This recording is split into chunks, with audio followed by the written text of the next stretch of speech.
Olá, eu sou o Luiz Fujita, editor do portal Drauzio Varela. Sejam bem-vindos a mais um Entre Mentes, nosso podcast sobre saúde mental.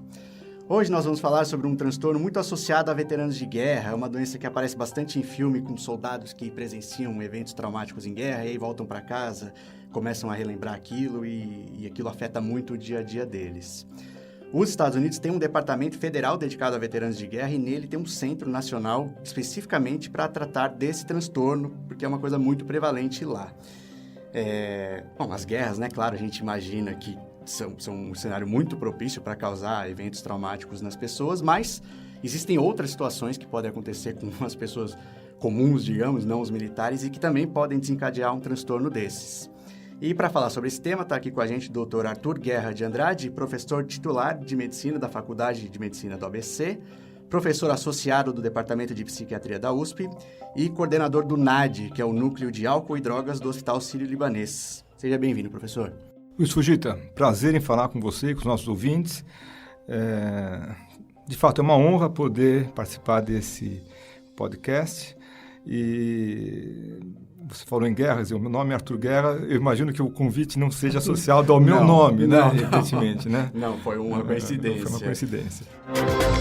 Só uma coisa, você colocou muito bem que esse transtorno de estresse pós-traumático, de fato, ele começou com os veteranos de guerra e que voltavam bastante preocupados, estressados, ansiosos depois desses eventos. Mas nós vivemos hoje, no nosso país, situações onde é como se houvesse uma guerra no dia a dia, uma guerra do crime organizado, dessa tensão, dessa preocupação, e aí tem os carros blindados, tem essa ansiedade, tem esse medo, você vai num evento, você já vai sem o celular, porque existe um risco de você passar por um traumatismo psicológico também, como se fosse essa guerra. Então, apesar disso ser desenvolvido e ser iniciado nos Estados Unidos, eu acho que é muito pertinente, é muito importante nós falarmos sobre esse tema para nós, aqui do Brasil, em São Paulo, especialmente. Sim. E, doutor, aproveitando então, falando isso, como a gente começou falando, as guerras não são tão familiares, né, para o brasileiro, guerra propriamente dita com militares mesmo, invadindo outro país, como é para os Estados Unidos, né? Então, trazendo mais para um cotidiano do Brasil, né? Que tipo de evento pode ser um fator que origina um estresse pós-traumático, né? Como o próprio nome fala, Fujita, qualquer evento que cause um trauma psicológico para aquela pessoa e algumas vezes, não só para aquela pessoa, como para aquele grupo de pessoas que estavam, digamos, no entorno, estavam em volta desse evento. Evidentemente que isso tem um peso individual, porque às vezes um evento traz uma carga psicológica muito grande para aquela pessoa e para uma outra pessoa não é tanto assim. Esse evento, ele tem que dar uma fratura, tem que dar uma quebra, tem que dar uma mudança na vida dessa pessoa. Ela vinha agindo de uma forma com seus entes familiares, com ela mesma, fisicamente, com o seu sono, com o seu trabalho, e pós o evento, ela tem uma outra forma de se comportar, ela tem um outro comportamento, ela tem uma alteração, ela não é mais ela mesma. Sim. Todo mundo vê que ela não é, e ela também se percebe como não sendo mais pós aquele evento, depois daquele evento. Sim. Aquele evento, então, era a causa que modificou essa situação toda. Uhum. Há muitos anos atrás, 1890, 1892, Freud, ele achava que as pessoas ficavam doentes por conta de um trauma psicológico, que ele colocou o nome de psicotrauma, ele deu o nome de psicotrauma. Depois ele abandona essa ideia, porque para o Freud muitas coisas estavam voltadas para a área sexual, e ele achava que as crianças de 7, 8, 12 anos eram abusadas, muitas vezes pelos familiares ou por amigos, e tinham um abuso sexual, e aquilo ficava traumatizado na cabeça dessa pessoa, e ela ia ter um quadro depois que precisava ser tratado com psicanálise, etc. Tal. Ele abandonou essa teoria porque ele via tantas pessoas alteradas que não era possível que tantas crianças tivessem esse trauma, esse psicotrauma. Então, a gente não fala só de um psicotrauma mais psicológico, digamos assim, mais íntimo, mas alguma coisa assim evidente, forte, como se fosse uma nuvem num céu azul, quer dizer, uma coisa que explode, que aparece lá e pronto, a pessoa teve uma alteração a partir dessa data. E tem alguns tipos de eventos que a gente sabe que são mais comuns de provocarem esse tipo de transtorno? Olha, foi definido como eventos de guerra inicialmente, né? Nós não temos guerra, como você bem falou. O que nós temos aqui são situações traumatizantes. O que nós temos? Nós temos acidentes, né? Acidentes graves, onde muitas vezes envolve morte de alguma pessoa, de um ente querido. Não? Nós temos esses crimes, muito associados a crimes, seja assassinatos, seja sequestro. Nós temos graças a Deus, uma frequência menor de sequestros no país nesse momento, seja situações de assalto e esses microassaltos, esses assaltos relâmpagos, né, onde a pessoa fica por 2, 4, 5 horas presa dentro do porta-malas do carro, eles pegam um cartão de crédito e começam a pedir, ficam ameaçando. Ficam muito tempo com a pessoa, rodam com ela. Né? E sejam até eventos mais entre aspas, o que nós chamamos de disfarçados. O que é? Às vezes, dentro de um relacionamento mais íntimo, dentro de um namoro, dentro de um casamento, dentro de um noivado, dentro de um relacionamento estável, aparecem situações, digamos, crônicas, antigas, onde a pessoa, um dos entes fica martelando, fica cutucando, fica alfinetando a outra pessoa de forma intensiva. Isso provoca um estresse pós-traumático, digamos assim, dentro desse ambiente aí. Entendi. E aí o que o senhor falou, que acho que ilustra bastante, que assim, a partir daquele momento a pessoa muda, né? Ela não é mais aquela pessoa que a gente conhecia antes. O que caracteriza, assim, uma pessoa que está mudada, digamos, nesse sentido? Classicamente, o que nós identificamos são prejuízos sociais ou interpessoais, né? Quer dizer, o relacionamento dessa pessoa com as outras pessoas fica muito prejudicado. A que ponto fica prejudicado?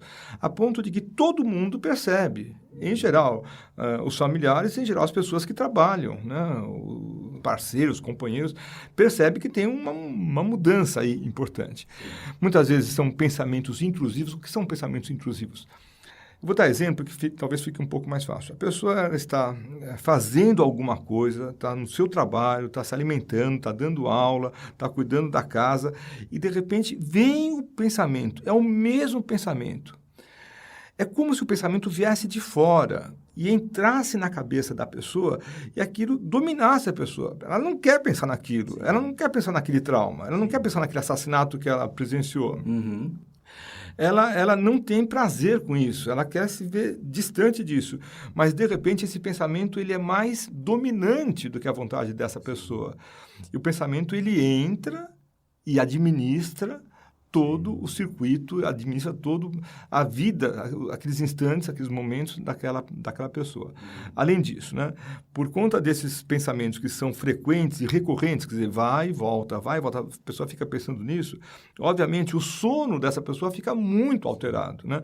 Às vezes com pesadelos, ela acorda no meio da noite pensando naquilo, ou numa cena semelhante àquele estresse traumático, ou ela tem uma dificuldade para pegar no sono, o sono dela fica todo picotado, ela ela acorda de manhã cansada, porque ela não conseguiu relaxar bem, Sim. Ou tem uma insônia inicial, ela não consegue dormir, aí vai usar álcool, o que é um erro gravíssimo, nós vamos falar isso daqui a pouco, ou ela usa remédios também de uma forma excessiva, de forma aditiva, como a gente fala, para tentar conciliar o sono, ou então ela dorme, consegue dormir, mas ela tem a que nós chamamos de uma insônia terminal. O que é? Ela acorda de madrugada, acorda às 3 horas, às 4 horas e não consegue dormir mais. Por quê? Na verdade, ela não acorda, ela foi acordada por conta desses pensamentos intrusivos que outra vez chegam lá e começam a perturbar essa pessoa de forma intensiva, né? Em forma de pesadelos, às vezes? Pode ser um pesadelo, às vezes não é um pesadelo. Às vezes a pessoa está dormindo, que os pacientes falam, e ele ou ela, eles são acordados por esse pensamento. Tá. Não é um pesadelo. Mas vem outra vez. Puxa, eu podia ter feito alguma coisa para evitar aquilo lá. Nossa Senhora, eu vi. O sangue da pessoa veio na minha mão. E aquele pensamento toma conta. E interrompe o sono. Entendi. A pessoa conseguiu dormir 4 horas e meia, 5 horas. É pouco para aquela pessoa que está acostumada a dormir 7 ou 8 horas. E aquilo vai fazer falta durante o dia. Isso causado, mais uma vez, pelo estresse pós-traumático, né? Certo. E, além disso, a pessoa fica, então, hipervigilante. Ela fica num grau de atenção como se tivesse um radar o tempo todo em volta dela. Ela fica, se for um acidente de trânsito, acidente de motocicleta, qualquer moto que passa do lado dela, ela fica já estressada, preocupada, já, será que vai cair? Será que vai ter alguma coisa assim? Às vezes ela passa a não ir mais nos lugares que possam lembrar. Ela evita esses contatos, porque só a presença, aliás, não é nem a presença no próprio local, só o caminho para aquele ambiente, só as músicas, às vezes a alimentação, as roupas, os amigos já fazem essa pessoa lembrar da situação traumática que provocou esse quadro todo aí e tal. Agora, é importante também dizer, Frita, que o diagnóstico só é possível depois de 1 mês após o evento. Isso que eu ia perguntar, se a pessoa ela pode digamos, aconteceu o evento, ela passa um período que ela está normal, como a gente reconhecia antes, e depois você começa a acontecer essa mudança? É isso. Quer dizer, o que acontece durante 1 mês, teve o evento hoje, né? Nós não damos o nome de estresse pós-traumático, em termos oficiais, ao quadro clínico que essa pessoa vai ter na próxima semana. Entendi. Por quê? Porque nós entendemos da seguinte forma. Olha, ela está estressada, ela está angustiada, está preocupada. Eu, no lugar dela, estaria igual. Sim, acabou de acontecer. Acabou de acontecer, então eu consigo compreender, eu consigo entender a situação dessa pessoa. Entre aspas, normal que ela fique chorosa, preocupada, estressada, angustiada, tal, mas isso a vida vai ter que resolver. A vida vai ter que administrar, a vida como é para todo mundo, vai ter que administrar essas angústias e vai ter que seguir a vida dela. Passou 1 mês, não conseguiu seguir a vida dela, quer dizer, a vida dela continua, entre aspas, com essa fratura, continua com esse rompimento, continua com essa dificuldade gigantesca, monumental. Opa, depois de 1 mês, então, a gente começa a pensar, de fato, no transtorno de estresse pós-traumático. Antes disso, nós damos um nome na medicina desse quadro que está dentro desse mês, mas ainda não é o transtorno de estresse pós-traumático, de transtorno agudo de estresse. O que é transtorno agudo de estresse? É o quadro que todos nós, os nossos ouvintes, nós aqui, podemos ter diante de uma resposta forte em relação àquele estresse. Isso vai dar uma angústia, vai dar uma ansiedade compreensível, normal, nós vamos ter que administrar. Isso vai ter começo, meio e fim. Quando não tem um fim, entra no outro quadro, então. Sim, entendi. E, doutor, eu fiquei com uma certa dúvida. É possível, por exemplo, esse quadro da pessoa que está sofrendo de estresse pós-traumático, alguns elementos dele, acho que dependendo dos sintomas que ela tem, podem ser semelhantes a vários outros transtornos. Sim. Digamos, acontece assim de um paciente, por exemplo, chegar com essas queixas e ele, não sei se ele pode esconder esse trauma e aí você fica numa investigação sem saber do evento que causou aquilo ou não, mas sempre é uma coisa muito evidente. Não é sempre muito evidente, não. Né? Na nossa área, na psiquiatria, na saúde mental, Fujita, existe um quadro que aparece num grupo de doenças que nós damos o nome de... Não é um quadro, é uma situação de negação. Quer dizer, a pessoa... Isso acontece muito, comportamento ligado ao uso de álcool, uso de drogas, né? A pessoa, ela entra no consultório, ela está no hospital e ela nega. Você está intoxicado, você está alcoolizado. Não, eu bebi uma cervejinha só, mas está todo mundo vendo. Então, a negação que os profissionais que trabalham com isso entendem como parte do quadro clínico, ninguém fica bravo quando o paciente mente, porque ele não está mentindo para você, está mentindo para ele mesmo, né? Ela faz parte do quadro clínico, né? Isso em situações mais evidentes, no grupo de álcool e drogas, em situações menos evidentes, às vezes com depressão, mesmo com ansiedade, com algum transtorno psicótico. A pessoa não quer se apresentar ao médico ou ao psicólogo com esse quadro mais florido, digamos assim, com esse quadro mais exuberante. Por 3 razões. A primeira razão é porque a pessoa acha que vai dar conta disso sem ter auxílio da doença. Segundo, existe um estigma enorme, gigantesco, com qualquer doença mental. A pessoa tem medo de ser diagnosticada como louca, como psicótica, como alguma coisa assim. Então, ela esconde, ela tenta evitar isso daí.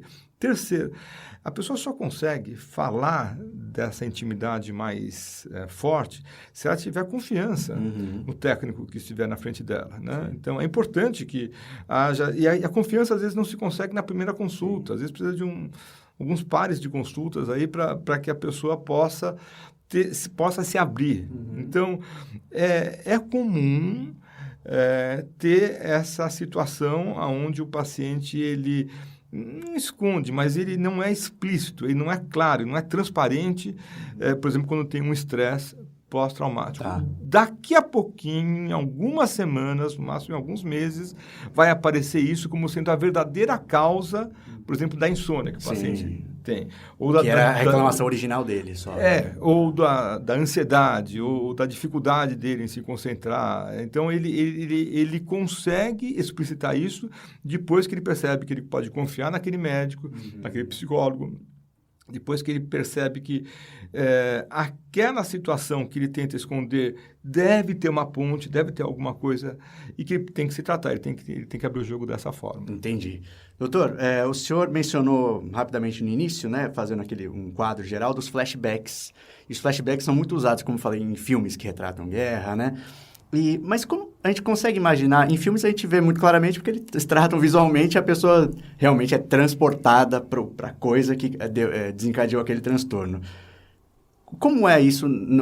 É exatamente assim? A pessoa realmente se transporta para aquele cenário e quem está de fora vê e parece um personagem que está em outro cenário? Como isso acontece na realidade? O flashback é definido como uma sensação que a pessoa tem de estar vivendo outra vez a mesma experiência que teve antes, né?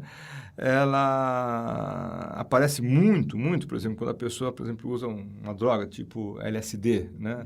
Ácido lisérgico. Então, ela tem uma memória muito seletiva, muito pontual de algumas coisas e fazem essa memória ser uma coisa muito viva, muito intensa. A pessoa sofre, né? Ou vibra com aquilo de forma intensa. O flashback é a percepção que a pessoa não está psicótica, não está louca, não está doente, não é isso aí, mas ela, diante de uma situação comum, de repente entra aquele pensamento. Entra, mas não vem o pensamento de forma tranquila. Ele vem o pensamento com toda a vivência, muitas vezes até com aspectos somáticos, físicos do corpo. O coração bate mais forte, a boca fica seca, os pelos ficam arrepiados, a pessoa fica com um pouquinho de falta de ar. Ela está revivendo aquilo de forma intensiva. E ela vive, em geral, Fujita, com sofrimento. Ela não vive de forma prazerosa. Ela vive com sofrimento intenso, grave, atrapalha a vida dela, atrapalha a vida conjugal, atrapalha a vida profissional, atrapalha a vida esportiva, atrapalha a vida acadêmica. Ela tem um prejuízo em relação a isso, com uma vivência que é muitíssimo forte em relação a isso. Mas ainda não entra no grupo das alucinações, que ela realmente está em outra. O que são alucinações? É importante você falar isso, né? Para a medicina, as alucinações são alterações da senso-percepção, onde a pessoa, ela ouve, ela vê, ou ela sente, ou ela tem um cheiro, ela sente, ela percebe, né? Alguma coisa que não existe, né? Então, eu estou conversando com você, nesse momento, com os nossos ouvintes, e eu ouço uma voz que vem no meu ouvido, uma voz externa, que fala assim: fala para ele agora que você vai interromper a entrevista. Mas eu estou conversando com você e essa voz fica mandando, ela fica falando comigo. Sim. Eu ouço de verdade a voz. Sim, né? Realmente tem a voz para você. Realmente tem a voz, existe. Esse é o verdadeiro quadro de alucinação. Né? É diferente, por exemplo, de um quadro que nós chamamos de ilusão. O que é ilusão? Existe algum movimento, e eu acho que esse movimento está ligado a alguma outra coisa. Por exemplo, quer ver? A gente consegue ouvir no fundo um barulho, como se fosse uma motocicleta. Isso aqui parece uma invasão. Ou isso parece alguma coisa diferente. Quer dizer, o barulho existe. Sim. Eu interpreto Entendi. o barulho de forma particular, de forma diferente, como não é real. Entendi. Tem nenhuma invasão aqui, né? Sim. Só para deixar os nossos ouvintes tranquilos aqui. Não, tem nada não, estamos muito tranquilos aqui. Ao contrário, Sim. né? Tá, entendi. E aí o flashback não é isso. Não, o flashback não é. O flashback é a vivência exatamente como foi. Eu vi aquele acidente de motocicleta, eu tive que parar, eu que atropelei a pessoa, ela estava com uma fratura exposta, e eu volto a viver aquilo intensamente como se fosse verdade. Aí. Entendi. Última pergunta sobre sintomas, doutor. Eu li um caso de um veterano do Vietnã que ele foi procurar um serviço de saúde mental motivado porque ele, né, e as pessoas ao redor dele percebiam que ele tinha voltado, né, da guerra muito mais agressivo. E era uma agressividade que realmente a pessoa percebia que não era, ela mesma achava que não era normal. Contam lá que ele estava fazendo um exame no médico, adormeceu ali na mesa de exame, quando alguém tocou nele, ele já levantou xingando, meio que fala até em posição de ataque, digamos assim, né? Existe alguma relação entre o evento, os sintomas que decorrem do evento terem a ver com o universo do evento? Então, algo assim, a guerra, digamos, tem mais tendência a pessoa depois no estresse pós-traumático ser agressivo. Ou se ela sofreu uma violência sexual, digamos, ela tem uma tendência, não, a uma coisa mais negativa e mais retraída. Existe assim ou não? É uma coisa aleatória? Pode ser muita coisa. Não, são as duas coisas juntas. É o evento em si, com toda a sua dramaticidade, que vai fazer um impacto, que vai fazer um impacto mesmo, é a palavra correta, né? Naquela pessoa. E aquela pessoa, o que ela é? Né? Ela é o produto de três forças, digamos assim. Né? Ela é o produto da sua biologia, do seu corpo, né? Como que as coisas funcionam. Ela é o produto da sua educação, do que ela recebeu como cultura. E ela é produto do seu psicológico, da sua personalidade. Né? Então, a confluência entre a parte biológica, física, com a educação, a cultura que ela recebeu e com o seu suporte psicológico, dão a esse ser, dão a esse ente uma condição especial. Cada um vai receber esse impacto externo, que é o estresse, né, de forma diferente. Cada um recebe de forma diferente. Sim. Não é todo mundo que recebe da mesma forma. Né? E cada um vai ter o que nós chamamos uma plasticidade, uma flexibilidade em lidar com esse evento. Então, quem tem uma tendência já com um quadro depressivo, recebe o evento e fica mais deprimido ainda. Né? Quem tem uma tendência já, desde a época da escola, a ter respostas mais... não é agressivas, mas mais prontas, mais de bate-pronto, faz tudo como se fosse um jogo de ping-pong, a pessoa não consegue administrar, ela recebe a ofensa, já dá a ofensa de volta, ela não espera ter um mínimo de reflexão. Isso não é defeito, isso não é um problema, né? Mas isso é um estilo de personalidade. Diante desse impacto muito mais potencializado, digamos assim, a pessoa vai responder isso. Ela já tem aquela carga. Pronto, é tudo que ela precisa. Então, acho que faz sentido o que você acabou de falar, Fujita, em termos desse soldado do Vietnã, que eu não conhecia, evidentemente, responder de forma hiperagressiva, como se fosse um animal acuado no canto, que foi mordido e ele está com as suas feridas lá sangrando, e você chega para fazer um carinho nele, e ele toma o carinho como se fosse uma outra agressão, ameaça, né? Uma ameaça. Ele vai lá e arranha, e morde você, pica você, sei lá, ele faz alguma coisa. Não é contra você especialmente, é contra qualquer ação que relembre aquele momento de trauma que ele teve Sim. no passado recente. Aí. Legal. Doutor, aí passando para fatores de risco, apesar de todo mundo estar sujeito a algum trauma, existe alguma coisa que se sabe sobre idade, sexo, alguma coisa assim? Olha, o que nós temos na literatura são alguns fatores do tipo assim, olha, o baixo status socioeconômico, o suporte social pobre, favorecem o aparecimento do estresse pós-traumático. Né? O fato de não ter um parceiro, uma parceira para dividir essas angústias que são bem complicadas. Então, o fato de a pessoa eventualmente ser divorciado, ser viúvo, ou estar solteiro naquele momento, não ajuda e é um fator que dificulta como um fator de risco em relação a isso. Isso especificamente um cônjuge ou pode ser uma pessoa, um amigo, algo assim? A gente fala muito mais do ponto de vista afetivo, muito mais do ponto de vista de a pessoa ter com quem dividir essas angústias. Pode ser um cônjuge, pode ser um amigo, pode ser uma pessoa próxima, pode ser família, um professor, sei lá, alguém que ele tenha como mentor, alguém que ele possa dividir isso daí e falar assim, olha, vamos conversar um pouco sobre isso. Quando a pessoa fica retraída e já não tinha antes, esse fator de risco aumenta. A história de ter um trauma prévio, né? Já teve esse quadro antes, passou por uma situação grave, foi diagnosticado já como transtorno de estresse pós-traumático. Voltou a ter um outro quadro. Puxa vida, muito azar, mas facilita isso. Sim, né? Estão relacionados. Nós também temos a identificação nas pesquisas, Fujita, de que quando existe na família alguém com esse transtorno, há uma vulnerabilidade, não é que a pessoa vai ter, mas há uma facilidade para que essa pessoa possa ter o quadro de transtorno de estresse pós-traumático. Tá. E, doutor, uma pessoa que é diagnosticada com um transtorno de estresse pós-traumático, é comum ter outros transtornos junto? Não, o que nós vemos é basicamente esse transtorno que aparece de forma mais forte, mais evidente, mais florida, digamos assim, né?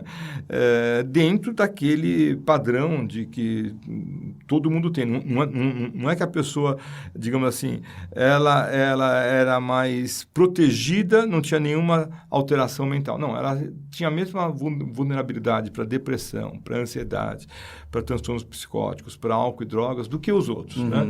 E por conta da somatória do transtorno de estresse pós-traumático, mais esses traços de personalidade que nós estamos conversando, aparece o transtorno e a gente consegue fazer o diagnóstico. A gente não consegue ainda hoje, sua pergunta é interessante, Fujita, fazer uma previsão. A gente não consegue falar assim, olha, esse jovem, esse menino de 12 anos, essa menina de 13 anos, eles são mais suscetíveis, eles são mais vulneráveis. Cuidado, eles têm um risco maior para ter um transtorno de estresse pós-traumático. Nós não conseguimos fazer isso. Sim.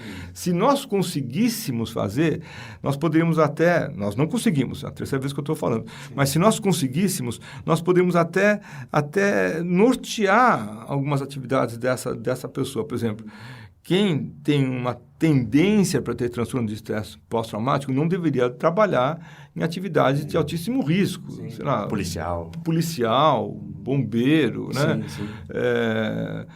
Enfermeiros no pronto-socorro, né? Que vai ter que lidar o tempo todo, o dia a dia, os médicos, de uma certa forma, né? Os cirurgiões aí. Se nós tivéssemos algum indicativo, os pais separados, nada a ver. Melhor rendimento na escola, pior rendimento na escola, nada a ver. Mais homens ou mais mulheres, nada a ver. Então, nós não temos nenhum fator que a gente consiga, nesse momento, em 2018, falar, é por aqui que a gente consegue ter uma prevenção, entre aspas, né? Uma situação de ele tem um risco, não vamos colocar essa pessoa no risco, nós não conseguimos ter isso ainda. Tá. No futuro a gente vai ter isso, mas hoje a gente não consegue ter. Certamente.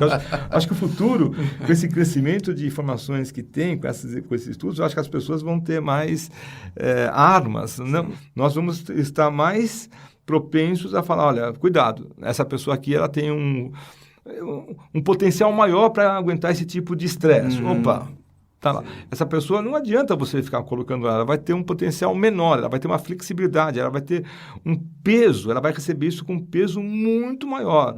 Então, a não ser que ela queira ser herói, heroína, não vamos forçar nesse sentido. Certo. E, doutor, pelo que eu tenho visto, os transtornos, muitas vezes o tratamento une medicamentos e diferentes tipos de terapias, Isso. né? Passando agora para o tratamento, queria que o senhor falasse um pouco primeiro da parte dos medicamentos, né? Existe uma parte do tratamento que é usada nesse transtorno? Olha, como você bem falou, Fujita, a somatória entre essas duas abordagens, a psicoterapia e o tratamento medicamentoso. O que nós temos visto? Só a psicoterapia, ela tem um efeito.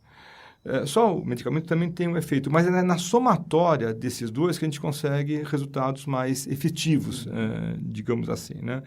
Com os medicamentos, o que mais nós temos visto que funciona são medicamentos do grupo dos antidepressivos, especialmente inibidores seletivos de recaptação da serotonina, né? Eles são medicamentos, são antidepressivos modernos que têm menos efeitos colaterais e com uma dose não alta, não precisa de uma dose alta, já produzem algum efeito benéfico. Isso associado a algum tipo de terapia, nós gostamos mais na Faculdade de Medicina, para esse tipo de terapia, da terapia comportamental. Ela é mais objetiva e ela ajuda a pessoa bastante a resolver essas situações de crise. Sim. Algumas das vezes, inclusive, colocando a pessoa sob orientação psicoterápica, com todo o respeito, evidentemente, de volta para aquele estresse, para que ela possa, de alguma forma, enfrentar e saber como administrar as reações negativas psicológicas que ela teria se não houvesse o tratamento psicológico, psicoterapêutico, mais o tratamento farmacológico, né? Evidentemente, como, por exemplo, muitos desses quadros, a pessoa se queixa de uma insônia, é muito comum a insônia, muitas vezes nós associamos medicamentos que fazem uma indução ao sono, são os hipnóticos, né? Para ajudar a pessoa a ter um sono melhor, um pouco mais conciliador. Com todo cuidado para que esses medicamentos fiquem durante um tempo, depois eles são retirados, porque um grupo importante, expressivo desses medicamentos, produzem o que nós chamamos de dependência química. Quer dizer, a pessoa fica com a dependência do medicamento e quando ela tenta ficar sem, às vezes ela entra num quadro chamado síndrome de abstinência. Ela não fica sem. Então, foi um medicamento que foi prescrito pelo próprio médico e que acabou dando um quadro. O médico prescreveu com a melhor das intenções, de ajudar a pessoa a colocar o sono dela em ordem. Entretanto, a pessoa acaba tendo esse quadro de dependência química por conta do uso crônico desses medicamentos, né? Entendi. Doutor, tem alguma coisa que se faça do tratamento que seja especificamente para os pesadelos? Que eu acho que eu vi que é bastante recorrente. E foi uma coisa que eu fiquei em dúvida, porque parece que está além da capacidade de você fazer uma terapia, porque a pessoa acontece no sono, né? Existe algo que possa ser feito sobre pesadelos? O que nós temos feito com os pesadelos, de forma até bem interessante, com algum sucesso, Fujita, além da terapia farmacológica, dos medicamentos, né? E além da psicoterapia, nós temos feito 3 coisas. Nós temos feito o que a gente chama higiene do sono. O que é higiene do sono? Quer dizer, a pessoa, ao ir dormir, ela se prepara para ir dormir. Né? Ela entra num mini ritual. Né? Cada um tem o seu. Tem gente que gosta de tomar banho antes de dormir, tem gente que gosta de ler antes de dormir, tem gente que gosta de ver um pouco de televisão, tem gente que precisa do quarto totalmente escuro. Cada um é um. Né? Então, ela se prepara. Tem gente até, Frito, talvez alguns dos nossos ouvintes aí, que gosta do que a vovó dava, um leite morno, né? Um leite pouco, não é uma coisa mais uma coisa simbólica, né? E se não fizer, incomoda, já não dorme muito bem. Não dorme bem, né? Então, aquilo que ela precisa daquilo lá, né? Ou atividade sexual também, né? Então, ela precisa daquele tipo de comportamento. Além disso, a gente oferece orientações claras. Por exemplo, qualquer alimento que tenha cafeína não vai ser útil para a pessoa conciliar o sono. Então, não é só não tomar café ou chá, né? É não comer chocolate, não tomar refrigerante. Mas refrigerante tem cafeína? Tem. Chocolate tem muita. Sim. Então não pode. Não pode. A pessoa precisa entender que ela tem um problema de sono, então ela vai ter que se respeitar em relação a isso. O que nós temos visto ultimamente, isso não é tão científico ainda, mas nós temos bastante confiança nos resultados iniciais aí, que a atividade esportiva ajuda a pessoa a ter um sono melhor. É meio óbvio, eu sei, né? Mas o que eu quero falar dormir melhor. Como se fosse criancinha, né? Quer dizer, então, se a pessoa conseguir fazer um exercício, não precisa ser antes de dormir, pode ser durante o dia. E se esse exercício for de forma regular, né? E tiver um pouco de impacto, for um pouco anaeróbico, interessante. Onde a pessoa fica suando um pouco, tem um pouquinho de dor nas juntas ou nas pernas, ou alguma esteira. Você não quer correr? Tá bom, não precisa correr. Na nossa equipe, nós temos muitos corredores e atletas aqui que fazem triatlon e não sei mais o que e tal, né? Não é disso que eu tô falando. Estou falando assim, pode ser uma caminhada, pode ser qualquer tipo de exercício, mas ela precisa suar um pouquinho, ela precisa ficar com a camiseta molhada, um pouquinho úmida, digamos assim, né? E ela pode se queixar um pouco dessas dores nos pés, ou nos joelhos, ou nas juntas, nas pernas. Algumas vezes ela xinga o médico. O doutor Arthur, ele não é um bom médico, ele está fazendo ficar com dor. Pronto, isso ajuda dentro da terapia. Mais do medicamento, mais dessa higiene do sono, mais da orientação explícita de que não pode usar cafeína, nada ligado à cafeína, mais esse cansaço fisiológico ajuda a pessoa a melhorar muito, muito os pesadelos. Resolve totalmente? Não resolve totalmente, mas eu diria que aumenta a melhora por volta de 75%, 80%. Legal. Doutor Arthur, finalizando, né? Principalmente pela parte das crises, né, desse transtorno, eu lembrei de síndrome do pânico, né, que também tem ataques. E aí, no ataque do pânico, quando eu estava pesquisando, que a gente gravou, inclusive, já, achei interessante que tinha algumas coisas que eram possíveis a própria pessoa fazer no momento em que ela percebia que talvez estivesse começando a ter, né, prestes a ter uma crise. Principalmente coisas que envolviam respiração, algo assim para não hiperventilar. Existe algo semelhante para uma parte de crise de estresse pós-traumático ou não? Então, Fujita, a minha visão é um pouco mais, não vou dizer limitada, mas um pouco mais médica do assunto, né? Quando a pessoa tem esse quadro e que ele se manifesta muitas vezes por relâmpagos, digamos assim, né? Como se fosse um dia que vai chover, tem aqueles relâmpagos, aqueles raios, assim. Eu vejo que a melhor situação que tem é a pessoa poder usar naquela hora um medicamento, né? A efetividade de outras abordagens, elas são interessantes, elas são úteis, né? Mas eu não tenho tanto controle quanto os medicamentos. Então, ela saber de 3 coisas que são importantes na hora da crise, né? Que ela tem um medicamento que ele não vai resolver de forma mágica aquilo lá. 2, ela sabe que aquilo é um transtorno passageiro, aquilo infelizmente tem começo, tem meio e vai ter um fim. Felizmente vai ter o fim, né? Esse fim é curto, né? Número 3, ela tem que ter a certeza que ela tem uma equipe de saúde mental, o médico, o psicólogo, o enfermeiro, quem for da equipe, pronto para poder responder a algum tipo de atuação que essa pessoa tem em qualquer hora do dia ou da noite, né? Ela tem que se sentir confortável, que se ela tiver isso aí, deixa eu ligar para o meu médico, deixa eu ligar para a equipe do meu médico, enfim, que eu vou ter uma resposta que vai poder me orientar. A automedicação numa hora dessas, Fujita, não é a melhor conduta.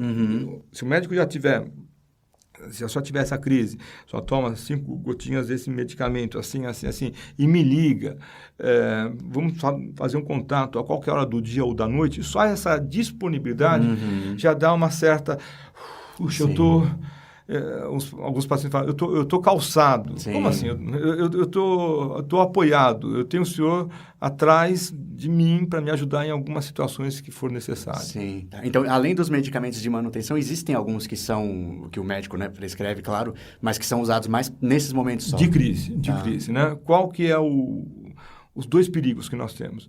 É um uso inapropriado, é um uso quando a pessoa começa a usar de forma excessiva, ou quando ela começa a usar por conta própria, ou ela, vendo que resolve o problema dela, resolve oferecer de forma espontânea para o cônjuge, para o parceiro, para o amigo, resolve medicar sem ser médico, digamos assim, com a melhor das intenções, mas não dá certo. Sim.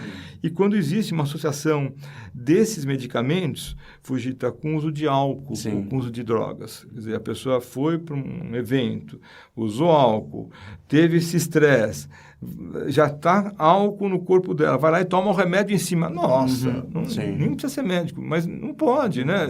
Vai ter, é como se fosse aquela situação do motorista que está dirigindo numa estrada e encontra uma poça d'água gigante. Chama aquaplano. Sim. Ele faz uma aquaplanagem, né? Quer dizer, o carro perde totalmente o controle. O uso de álcool mais o uso desses medicamentos faz com que o cérebro perca totalmente. Você não sabe se está indo para um quadro mais de euforia, mais de depressão, se a pessoa está entendendo ou não está entendendo. Sim. É o princípio do Boa Noite Cinderela, né? Sim. É o álcool mais esses benzodiazepínicos aí que dá esse quadro bastante desagradável do ponto de vista da saúde pública. Doutor, tem algo que o senhor acha que a gente não mencionou e que deveríamos levantar ou cobrimos bem o transtorno? Olha, em primeiro lugar, Fujita, assim, um prazer poder conversar com você e com os nossos ouvintes de uma forma assim tão desestressante, né? já que o tema é estresse, né? tão tranquila, tão agradável. 2, né? Eu acho que os profissionais de saúde se colocam à disposição para conversar com quem quer que seja, no sentido de fazer um diagnóstico, caso tenha isso mesmo. Por quê? Porque a gente já costuma ver, às vezes, existe um estresse, a pessoa rompeu com a namorada, digamos assim, está chateada, etc., tal. Isso é mal interpretado, interpretado de forma um pouco exagerada, como já se fosse um transtorno de estresse pós-traumático, porque aquele namoro, para mim, foi como um trauma. Sim. Não é isso, não é disso que a gente está falando, não é disso que a gente está falando, né? Então, o psicólogo e o médico também, eles estão aptos a poder filtrar isso e separar o que é alguma coisa mais normal, entre aspas, mais compreensível, do que alguma coisa mais efetiva, mais grave, como se fosse, de fato, um transtorno de estresse pós-traumático. E, por último, quero agradecer a oportunidade de estar aqui com vocês e com o Drauzio, mais uma vez, numa atividade tão de importância para a saúde pública como essa daqui. Legal, doutor. Muito obrigado. Espero que a gente tenha ajudado também. Obrigado. Lembrando que você pode ouvir esse podcast nos agregadores de podcast, no iTunes ou no portal Drauzio Varela. E se você quiser mandar comentários ou sugestões de pauta, pode mandar no meu Twitter, que é o Luiz Fujita JR, ou nas redes sociais Drauzio Varela. É só lembrar de colocar a hashtag Entrementes para a gente conseguir encontrar mais fácil no meio dos comentários que a gente recebe. Mas a gente está no começo, fazendo várias pautas por mês e tentamos ouvir as pessoas para ver o tema que elas querem ouvir, para gravar e chamar entrevistados para falar sobre o assunto. Até o próximo mês.